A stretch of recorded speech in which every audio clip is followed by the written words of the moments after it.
En todo caso, nosotros quisimos conversar vía telefónica con Fafa Taveras, también combatiente de la Guerra de Abril. Fafa, además, compañero de medios de comunicación. ¿Cómo estás, amigo? Muy buenos días. Muy buenos días, a sus órdenes. Fafa, no sé si habías escuchado tú estas declaraciones de la señora Zulia Valenzuela. Ella incluso indica de forma hasta capciosa que lo que usted dijo en ese momento, en ese interrogatorio que le había entregado a Licinio Peña Rivera, le resultaba a ella muy interesante. ¿Qué puedes decirnos? ¿De qué tú quieres que te hables? Esa mujer ha dicho lo que ella cree que debe decir. Yo he respondido con el silencio por una cuestión. Lo que está en discusión ahora es quienes mataron a las hermanas Mirabal. Y ella ha hecho una intervención para desviar la atención y decir que fue Antonio Inver el que ordenó la muerte de las Mirabal, diciendo que Antonio Inver era gobernador de Puerto Plata. No es verdad que Antonio Inver era gobernador de Puerto Plata cuando mataron a las Mirabal. Un hermano de Antonio Inver estaba en la cárcel, Segundo Inver, y estaba en la cárcel acusado de participar en un complot contra Trujillo. Y para ese tiempo, además, Antonio Inver estaba conspirando con lo que resultó el 30 de mayo. Por tanto, no es verdad que fue él quien ordenó a Licinio Peña Rivera, que fue el responsable del crimen de la Mirabal como jefe en el Cibao del Servicio de Inteligencia Militar. Entonces, hay un hecho de fondo que es esa forma de evadir la responsabilidad del asesinato de las hermanas Mirabal. Fue Trujillo, que no solo fue a Minero, sino que fue a la Mirabal, que lo dijo en Salcedo, comienzo de noviembre de 1960. Mi gobierno solo tiene dos problemas: la iglesia y las hermanas Mirabal. Y en función de eso, cuando matan a la muchacha el 25, se estaba ejecutando una orden que el jefe había hecho pública. Entonces, la base fundamental de la intervención de esta señora se refiere fundamentalmente al hecho de decir que no fue Trujillo el que ordenó la muerte de la Mirabal. Y eso tiene muchas evidencias en la sociedad para poder, yo creo que fuera de ninguna aceptación el juicio que ignore el hecho de que fue el mayor crimen de la tiranía trujillista. Fafa, buenos días. Nelson Rodríguez.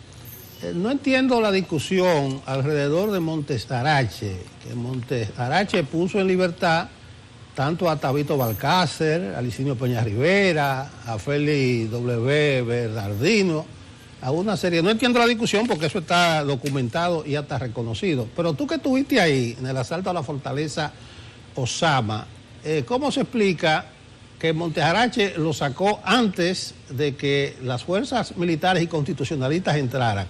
Yo sostengo que eso fue parte de una negociación previa. ¿Tú tienes algún punto de vista al respecto? Fue una negociación hecha en la noche por teléfono. Cuando se decidió la toma de la fortaleza al día siguiente, en la noche Montes Arache negoció por teléfono. Es lo que Claudio Camaño me dice a mí y yo uso como referencia, en el sentido de que él, con una visión que la expresó ahí, si entramos a la fortaleza mañana, él sabía que los soldados, que los policías no tenían vocación de resistencia, que la toma de la fortaleza que estaba cercada era un hecho. Y en función de eso, él conversa con unos jefes que están allá, diciéndole que si los catorcistas que van a participar en la toma de la fortaleza entran ahí, van a fusilar a todos los relacionados con el crimen de la Mirabal, y que eso iba a ser una mala imagen. Y por eso él logra que le suelten a ese conjunto de personas la noche anterior. Y cuando se da la toma de la fortaleza, yo quiero reiterarle, lo que dirigimos la toma de la fortaleza fueron el coronel Lora Fernández, que llegó con un tanque ahí, y Fafa Taveras como responsable de las tropas del 14 de junio, que eran 5 unidades de 10 combatientes, que estaban lo mejor de la juventud de esa época, y que entramos a la fortaleza. No encontramos resistencia, efectivamente los policías no nos resistieron, y el grueso de ellos, más de 300 policías, fueron asumidos como prisioneros de guerra. Nosotros aprovechamos para llevarnos las armas también. Y esos 300 policías, quien se los llevó de la fortaleza fui yo, como responsable del 14 de junio, porque los militares no tenían todavía control de ningún espacio.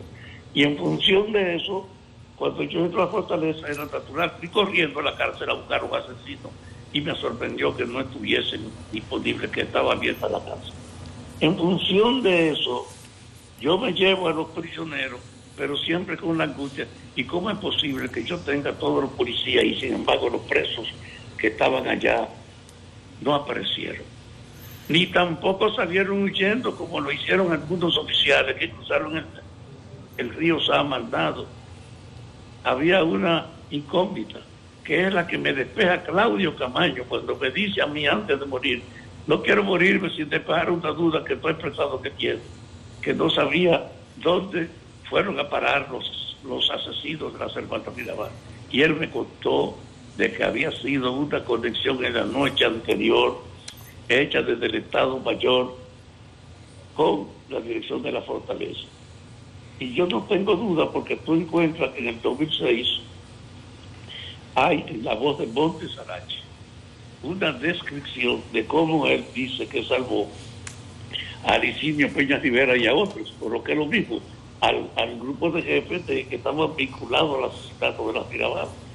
Y él cuenta que él fue inmediatamente después de la toma de la fortaleza, y eso no es verdad, porque contra él ya nosotros hubiésemos batido con todo el punto de entre. El hecho es que fue la noche anterior en una negociación que se logró que le soltaran a esa gente. Y eso era parte del espíritu que yo reitero, de no resistencia que había en la fortaleza, que es lo que permite que nosotros tomemos la fortaleza con un navaja insignificante, con un limitado muy pequeño de muertos, porque no hubo pleito. Fue entrar y los policías no resistieron. En función de eso, yo quiero simplemente reiterar, la fortaleza Osama fue la más alta operación de la guerra, porque conseguimos más armas y más prisioneros, pero fue un encuentro donde hubo poco combate. No es posible que la mayor fortaleza, como el mayor logro de las fuerzas opositoras a ella, no exista una cantidad de muertos, porque en el fondo ellos no resistieron, se entregaron. Bueno, esa es la verdad. Sí, yo quiero recomendar, a propósito del asalto a la fortaleza Osama, la versión de Claudio, el libro Camaño, Guerra de Abril 1965, tomo 1, de Claudio Camaño Grullón, páginas 365 y siguiente. Ahí pudieran encontrar muchos de los relatos del asalto a la fortaleza Osama. Catherine. Fafa, yo quiero preguntarte, ya con esto tenemos que concluir, porque se nos va el tiempo. La viuda de Inbert, doña Giralda, ha emitido una comunicación, ha enviado una carta en donde, cito, dice que es lamentable que personas resentidas y desfasadas distorsionen la verdad de los hechos y por ende la historia.